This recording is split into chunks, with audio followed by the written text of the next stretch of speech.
Welcome back. On the foreign scene, US President Donald Trump received a very warm and very positive letter from North Korean leader Kim Jong-Un, asking for a second meeting at the White House, and they're looking at scheduling one.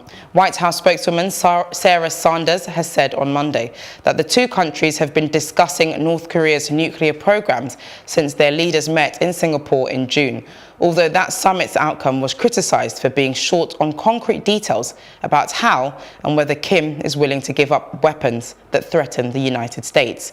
The likely timing of a second Trump-Kim meeting was unclear. South Korea's President Moon Jae-in is scheduled to have his third summit with Kim next week in Pyongyang, and his government had pushed for a three-way summit involving Trump, with the aim of agreeing a joint declaration to end the 1950-53 Korean War. Yeah, the president has received the letter from Kim Jong-Un. It was a very warm, very positive letter. We won't release the full letter unless the North Korean leader agrees that we should. The primary purpose of the letter was to request and look to schedule another meeting with the president, which we are open to and are already in the process of coordinating that. The recent parade in North Korea, for once, was not about their nuclear arsenal. The president has achieved tremendous success with his policies so far, and this letter was further evidence of progress in that relationship. A number of things that have taken place. The remains have come back. The hostages have returned. There's been no testing of missiles or nuclear material, and of course the historic summit between the two leaders.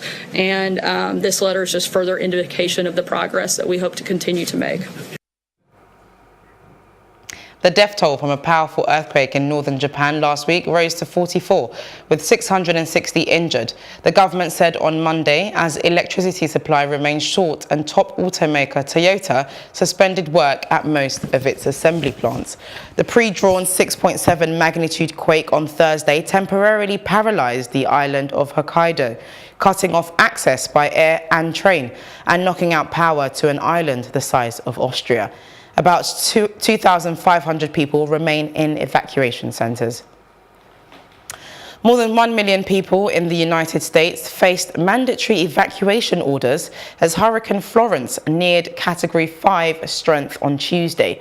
Florence was upgraded twice on Monday from Category 3 to 4, prompting evacuation orders in coastal areas of North Carolina, South Carolina, and Virginia. 1 year after historic storms that ravaged the American Gulf Coast and Puerto Rico last year, officials warned not to underestimate the threat that the storm poses. Residents boarded up their homes, formed long lines at gas stations, and emptied the shelves of hardware stores and supermarkets.